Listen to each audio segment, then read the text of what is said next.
अरे टोना, तुम घर आने में इतना लेट क्यों कर दिया? अरे टूनी, क्या हुआ जानती हो? आज मैंने उस बिल्ली को विश्वास किया था, लेकिन वो बिल्ली मेरी ही क्षति पहुंचाना चाहती थी। मैंने तो उस बिल्ली की उपकार किए थे, लेकिन वो बिल्ली मुझे ही खाना चाहती थी। तुम जानती हो, मैं कुछ भी करके वहाँ से जान बचाकर भागी हूँ। अरे टोना, तुम तो हर टाइम ऐसे ही करती हो। तुम किसी को भी ऐसे ही विश्वास कर लेती हो। क्या तुम उस शैतान लोमड़ी की कहानी नहीं सुना है क्या? नहीं तो क्या है कहानी में, बताओ मुझे। ठीक है, मैं तुमको कहानी बताती हूँ, तुम सुनो। एक जंगल में टूनी चिड़िया एक प्यारी सी घर बनाकर रहा करती थी। टूनी चिड़िया अपने जीवन में बहुत ही ज्यादा सुखी थी और उनके पास बहुत ही ज्यादा मजबूत एक घर भी थी। और टूनी चिड़िया की घर के पास ही बहुत सारा फलों की पेड़ भी थी। उसी पेड़ से फल तोड़कर टूनी चिड़िया खाती थी। ऐसे ही एक दिन टूनी चिड़िया जब अपने घर पर बैठी हुई थी, तभी टूनी चिड़िया को बहुत ही ज्यादा भूख लग जाती है। इसलिए टूनी चिड़िया फल खाने के लिए उस जंगल में चली जाती है। टूनी चिड़िया उन फलों के पेड़ से कुछ फल खाकर अपने घर वापस चली जाती है और आकर देखती है उसके घर के बाहर एक कालू कौवा बैठी हुई है। अरे कालू कौवा, तुम मेरे घर के सामने क्या कर रही हो? अब हटो यहाँ से, मुझे अपने घर के अंदर जाने दो। अरे नहीं नहीं टूनी चिड़िया, मैं तुम्हें इस घर के अंदर जाने नहीं दूंगा, क्योंकि ये घर तो मेरी है और इस घर में आज से मैं ही रहूंगा। अरे कालू कौवा, तुम ये क्या बातें बोले जा रही हो? हाँ, ये घर तो मेरी है और मेरी घर को तुम अपनी घर कैसे कह सकती हो? हाँ, मैं तो कुछ देर के लिए बाहर गई थी खाना खाने के लिए और जब मैंने लौटा तो तुम्हें देखा। अब तुम कह रही हो ये घर तुम्हारी है? चलो कालू कौवा, यहाँ से भागो और यहाँ से निकलो जल्दी। अरे टूनी चिड़िया, ये घर तुम्हारी कैसे हो सकती है? कहा, यहाँ पर दिखाओ तो मुझे, तुम्हारे नाम कहाँ पर लिखा हुआ है? हाँ सुन लो टूनी चिड़िया, अब मैं यहाँ पर हूँ और ये घर मेरी है और इसी घर में मैं अब से रहूंगा। अरे कालू कौवा, तुम ऐसे बात मत करो, ये घर मैंने बहुत ही ज्यादा परिश्रम करके बनाया है। अब तुम मेरे घर को छोड़ दो, मुझे अपने घर के अंदर जाने दो। कालू कौवा, कृपया करके जाने दो। अरे टूनी चिड़िया, तुम मुझे कुछ भी कह लो, मैं इस घर को नहीं छोड़ूंगी, मैं इस घर में ही रहूंगी। अरे कालू कौवा, अब तुम मुझे बहुत ही ज्यादा गुस्सा दिला रही हो। हाँ ठीक है, तुम इस घर को नहीं छोड़ना चाहती हो ना, फिर चलो हम दोनों एक जन के पास जाते हैं, वो जो भी बोलेगा वही इस घर में रहेगा, ठीक है? हाँ हाँ ठीक है, तो फिर चलो टूनी चिड़िया, हम दोनों लोमड़ी के पास चलते हैं, वो जो कहेगा वही रहेगा इस घर में, ठीक है? ठीक है कालू कौवा, वही होगा, अब चलो उस लोमड़ी के पास। ये कहकर वो कालू कौवा और टूनी चिड़िया उस लोमड़ी के पास चली जाने लगती है। कुछ दूर जाने के बाद वो दोनों उस लोमड़ी को देख पाती है और देखकर उनके पास चला जाता है। अरे कालू कौवा, अब हम दोनों इस लोमड़ी के पास कहते हैं, वो जो कहेगा वो हम दोनों मान लेंगे, ठीक है? अरे लोमड़ी, तुम्हें एक बात कहनी है। एक बात बताओ मुझे, मैं कुछ देर के लिए खाना खाने के लिए बाहर गई थी और जब मैंने अपने घर पर लौटा तो देखा मेरे घर के सामने कालू कौवा बैठी हुई है। अब वो कालू कौवा कह रही है वो घर उसकी है। मैंने जब उसको हटने के लिए कहा तो उसने कहा तुम्हारे घर में तुम्हारे नाम कहाँ पर लिखा हुआ है, इसलिए वो कालू कौवा मेरे घर को नहीं छोड़ रही है, इसलिए हम दोनों तुम्हारे पास आई हूँ। अब तुम्हें बताओ वो घर किसकी है, मेरी है या कालू कौवा की है? लोमड़ी, मैंने तो उस घर को बहुत ही ज्यादा मेहनत करके बनाया है, अब वो कालू कौवा नहीं जा रही है, अब तुम्हें बताओ मैं कहाँ पर रहूंगी? अरे नहीं नहीं लोमड़ी, वो टूनी चिड़िया झूठ बात कह रही है, वो घर तो मेरा ही है। अरे कालू कौवा और टूनी चिड़िया, तुम दोनों मुझे कुछ बता रही हो क्या? मुझे तो कुछ सुनाई भी नहीं दे रही है। दरअसल क्या है ना, मेरा तो उम्र बढ़ चुका है, इसलिए मुझे कुछ सुनाई नहीं देता है। अब तुम दोनों जो कुछ भी कहना चाहती हो मेरे सामने आकर कहो। अरे तुम दोनों डरो मत, मेरे सामने आकर कहो, मैं तुम दोनों को कोई भी क्षति नहीं पहुंचाऊंगी। नहीं नहीं बाबा, मैं नहीं जाऊंगी, अगर ये लोमड़ी ने मुझे खा लिया तो? नहीं बाबा, लोमड़ी कुछ भी कह ले, मैं उनके सामने नहीं जाऊंगी, अगर मुझे खा लिया तो? अरे तुम दोनों क्या सोचने लगी हो, अब आ भी जाओ मेरे सामने। तुम दोनों को जो भी कहना है मेरे सामने आकर कहो। अगर तुम दोनों दूर में रहकर ये सब बातें कहोगे तो मुझे तो कुछ भी सुनाई नहीं देगी, अगर कुछ भी मुझे सुनाई नहीं देगी तो मैं तुम दोनों को क्या बताऊंगी, बताओ तो मुझे। अब आ भी जाओ तुम दोनों मेरे सामने, मुझे यकीन करो मैं तुम दोनों को खाऊंगा नहीं। अरे मुझे तो लग रहा है ये लोमड़ी सही बात कह रहा है, नहीं मैं सामने जाकर बताता हूँ। ये कहकर वो कालू कौवा उस लोमड़ी के सामने चला जाता है और जैसे ही जाता है वो लोमड़ी उस कालू कौवा को खा लेता है। ये देखकर वो टूनी चिड़िया अपनी जान बचाकर वहाँ से भाग जाती है। बाप रे बाप, मैं तो बच गई। और देर वहाँ पर रुकता तो वो लोमड़ी मुझे भी खा लेता। नहीं बाबा, आज के बाद से मैं किसी को भी विश्वास नहीं करूँगी। इसके बाद से वो टूनी चिड़िया अपनी घोंसले पर सुख शांति से रहने लगती है। अरे टोना, अब ये कहानी से तुम्हें ये तो सीख मिला है ना, क्यों दूसरों को यूं ही विश्वास नहीं करना चाहिए। हाँ टूनी चिड़िया, मुझे तो समझ में आ चुकी है। आज की बात से मैं किसी को भी ऐसे ही विश्वास नहीं करूँगी। एक बहुत ही खूबसूरत सा जंगल था और उसी जंगल में बहुत सारे पक्षियाँ एक साथ रहा करती थी। वो सभी पक्षियाँ उस जंगल में खुशी खुशी अपनी जीवन बिता रही थी और उस जंगल में कोई शिकारी भी नहीं आती थी पेड़ काटने के लिए। अरे दोस्तों, क्या तुमने देखा हम सब पक्षियाँ इस जंगल में कितना ज्यादा खुश है, क्योंकि हमारी जंगल में तो कोई शिकारी भी नहीं आती है पेड़ काटने के लिए। अरे हाँ टूनी चिड़िया, तुमने तो बिल्कुल सही कहा। जिधर देखो उधर ही खाना, हम सभी तो वो खाना खाकर ही अपनी भूख मिटा लेते हैं, क्योंकि हम सब पक्षियाँ तो दूसरे जंगल में नहीं जाते हैं कभी भी खाना ढूंढने के लिए, क्योंकि खाना तो हमें इसी जंगल में मिल जाती है। हाँ, और तो और देखो, हमारे इस जंगल में तो कोई जानवर भी नहीं रहती है जो हमें आकर खा लेगी, इसका कोई डर नहीं है। ठीक है दोस्तों, बहुत सारे बातें कर ली, अब चलो बाहर खाना ढूंढ कर लाते हैं। अरे हाँ टूनी चिड़िया ने तो सही कहा, अब चलो जंगल के बाहर और खाना ढूंढ कर लाते हैं। ये कहकर तोता और कालू कौवा एक साथ खाना ढूंढने के लिए बाहर चला जाता है। तभी तोते की नजर जमीन में पड़ी हुई एक दाने के ऊपर जाकर पड़ती है। तोता और कालू कौवा उस दाने को देखकर वहाँ पर चली आती है। अरे तोता भैया, यहाँ पर तो एक दाना पड़ी हुई है, अब तुम बताओ ये दाना किसको लेना चाहिए, तुम्हें या मुझे? कालू कौवा भैया, ये दाना तुम ही ले लो, मुझे नहीं चाहिए, मैं कोई दूसरा दाना ढूंढ कर लूंगी। अरे नहीं तोता भैया, मुझे ये दाना नहीं चाहिए, तुम एक काम करो, ये दाना तुम लेकर जाओ, मैं कोई दूसरा दाना ढूंढ कर लूंगा। अरे नहीं कालू कौवा भैया, कोई बात नहीं, तुम तो बड़ी हो ना,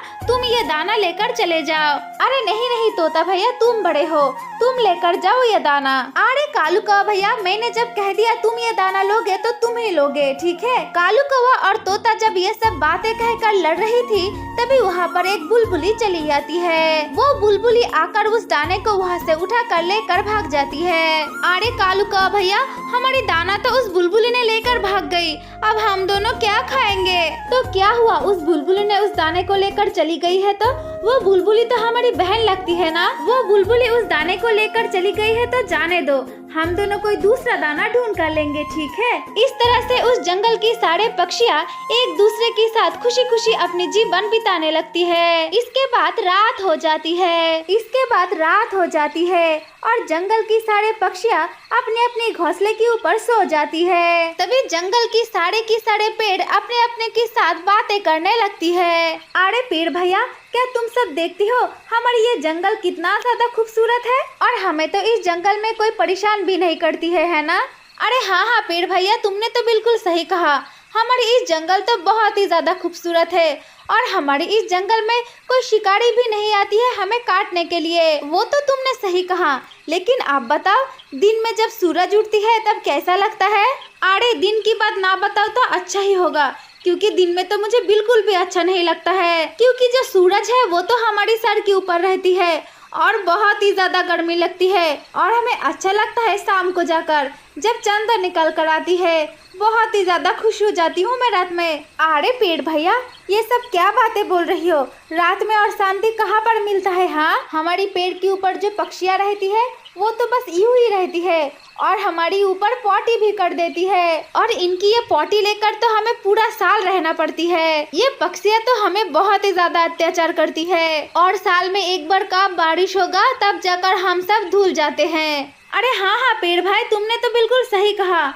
और एक बात, मैंने तो एक डिसीजन ले लिया, अब से मैं इन पक्षियों को मेरी पेड़ के ऊपर रहने बिल्कुल भी नहीं दूंगी। अब मेरी पेड़ के ऊपर जिन सब पक्षियाँ हैं मैं इन सभी को नीचे गिरा दूंगी। अरे हाँ भाई, तुम तो बिल्कुल सही कहा, अब मैं भी वही करूँगी, क्योंकि ये सारे पक्षी भी मेरे ऊपर भी बहुत ही ज़्यादा पॉटी करती है, अब मैं भी इनको गिरा दूंगी। ये सब बातें जब वो सब पेड़ कर रही थी तभी वो सभी पेड़ बहुत ही ज़्यादा गुस्सा हो जाती है और गुस्से में आकर कहने लगती है, अरे सुन लो सारे पेड़ों, मेरी बात सुन लो, अब से हम सब कोई पक्षियों को हमारी पेड़ के ऊपर नहीं रहने देंगे। अगर कोई पक्षियाँ हमारी पेड़ के ऊपर घोंसला बनाने के लिए आए तब हम सब मिलकर तुरंत उनको नीचे गिरा देंगे, ठीक है। तुम सभी ने तो देखा इन सब पक्षियाँ हमारे ऊपर कितना ज्यादा अत्याचार करती है, हमारे ऊपर तो पॉटी कर देती है और उसके बावजूद भी हमें साफ सुथरा नहीं करती है। इसलिए हम सब पेड़ों इन सब पक्षियों को नीचे गिरा देंगे, ठीक है। अरे हाँ हाँ पेड़ भैया, तुमने तो बिल्कुल सही कहा। अब से हमारी पेड़ के ऊपर अगर कोई पक्षी भी आए तो हम भी नीचे गिरा देंगे। तो फिर पेड़ भैया चलो, हमारे ऊपर जो पक्षियाँ सो रही है हम सब मिलकर वो पक्षियों को नीचे गिरा देते हैं। ये सब बातें कहकर वो पेड़ बहुत ही जोर जोर से हिलने लगती है। तभी वो चिड़िया और चिड़िया की घोंसला नीचे गिर जाती है। इस तरह से वो रात बीत जाती है और वो सभी पक्षियाँ उठकर देखती है कि वो सारे की सारे पक्षियाँ नीचे गिरकर पड़ी हुई थी और उनकी घोंसला भी नीचे गिरा हुआ था। अरे अरे दोस्तों, हम सब यहाँ पर कैसे आए? हम सब तो उस पेड़ के ऊपर थे, लेकिन नीचे कैसे आकर गिरे? अरे हम सभी को कौन इस तरह से नीचे गिराया? और तो और देखो, हम सभी ने तो नीचे गिरा हुआ है, लेकिन हमारी घोंसला भी कौन नीचे गिरा दिया है। अरे हाँ हाँ टूनी चिड़िया, तुमने तो बिल्कुल सही कहा। और हम सब देखो कब नीचे गिरा वो तो हमें पता भी नहीं चला। अरे तुम सब मेरी तरफ देखो, मेरी तो एक अंडा भी टूट चुकी है। अरे कौन है जो हम सभी को नीचे गिराया? अगर हिम्मत है तो मेरे सामने आ जाए। मैं तो उनको इतना ज्यादा मारूंगी, मार मार के उसको मार ही डालूंगी। कौन है? अगर हिम्मत है तो सामने आ जाए। अरे कालू कौवा, तू क्या करेगी? तू हमें मारेगी? तो फिर मार ले, देखते हैं तेरी हिम्मत। सुन लो तुम सभी पक्षियों, आज के बाद से हमारी पेड़ की डाली के ऊपर तुम कोई पक्षियाँ नहीं रह पाओगे, ठीक है। और यही साजा तुम सभी पक्षियों के लिए। लेकिन पेड़ भैया क्यों नहीं रह सकते हैं, बता सकती हो क्या? अरे हाँ हाँ पेड़ भैया, बताओ ना, हमें ऐसा साजा क्यों हम लोगों को दे रही हो? ज्यादा बातें मैं नहीं कर सकती हूँ। मैंने जब कह दिया तुम सब पक्षियाँ हमारी डाली के ऊपर नहीं रह सकती हो तो नहीं रह सकती हो। अगर रहना है तो नीचे से ही रहो ना, कौन मना कर रही है तुम्हें? हाँ अरे पेड़ भैया, इस तरह की सजा हमें मत दो, प्लीज मत दो। हम सब पक्षियाँ आप तुम्हें कभी भी नहीं सताएंगे। अगर अनजाने में कोई गलती हो चुकी है तो हम सब पक्षियों को क्षमा कर दो। और तो और अगर हमें पॉटी भी आए तो बाहर जाकर करके आऊंगी, आपकी डाली के ऊपर नहीं करूंगी, हमें क्षमा कर दो ना। मैंने ना किया तो ना, तुम सब पक्षियों मेरी डाली के ऊपर नहीं रह सकती हो। अब से तुम सब पक्षियों ऐसे ही नीचे सरते रहो। उन पेड़ों के मुंह से ये सब बातें सुनकर वो पक्षियाँ बहुत ही ज्यादा दुखी हो जाती है। दुखी होकर सारे की सारे पक्षियाँ नीचे से ही रहने लगती है। लेकिन उन पक्षियों को नीचे रहने में बिल्कुल भी अच्छा नहीं लग रही थी। अरे टूनी बहन, इस तरह से नीचे रहने में मुझे बिल्कुल भी अच्छा नहीं लग रही है। मुझे ना उन पेड़ों के ऊपर रहना है। हाँ हाँ टूनी बहन, वो तोता ने तो सही बात कहा है। मुझे भी यहाँ पर रहने में बिल्कुल भी अच्छा नहीं लग रही है। मुझे भी जाना है उस पेड़ के ऊपर। अरे तुम सब तो मुझे ही बता रही हो, लेकिन हम करें तो क्या करें? मुझे भी तो यहाँ पर अच्छा नहीं लग रही है। हम सब पक्षियाँ मिलकर तो उनकी पेड़ों के ऊपर बहुत ही ज्यादा गंदा करके रखा है, इसलिए वो सारे की सारे पेड़ बहुत ही ज्यादा गुस्सा है। अब मुझे नहीं लगता है कि वो पेड़ फिर से हमें उनकी डाली के ऊपर रहने के लिए देगी। अरे टूनी चिड़िया, इस तरह से मत कहो, हमें तो यहाँ पर नहीं रहना है। इस तरह से बहुत दिन बीत जाती है और जंगल की सारे पक्षियाँ इस तरह से ही अपने जीवन बिताने लगती है। एक दिन तोता खाना खाने के लिए बाहर चली जाती है। खाना खाने के बाद वो तोता अपने घर वापस चली जाती है और आकर टूनी चिड़िया को कहने लगती है, अरे टूनी चिड़िया, जानती हो मैंने क्या देखा?